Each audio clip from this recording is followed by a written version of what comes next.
नबी करीम सल्लल्लाहु अलैहि वसल्लम की हज़रत अबू हुरैरा को नसीहत। हज़रत अबू हुरैरा रज़ी अल्लाह ताला अन्हु हर रोज़ आप सल्लल्लाहु अलैहि वसल्लम की खिदमत अक़दस में हाजिर होते। एक दिन आप सल्लल्लाहु अलैहि वसल्लम ने फरमाया,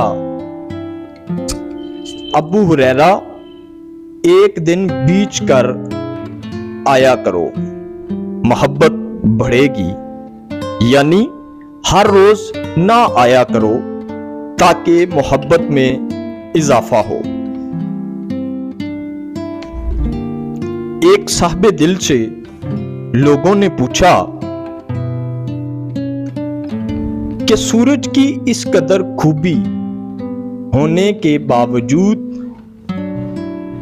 हमने ये नहीं सुना कि किसी ने इस को दोस्त बनाया हो या इश्क किया हो। इसने कहा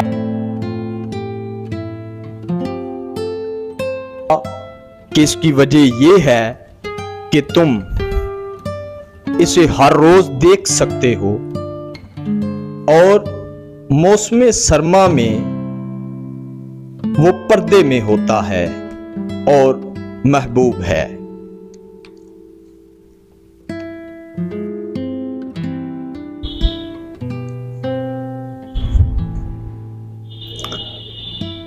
लोगों के सामने आना ऐब नहीं,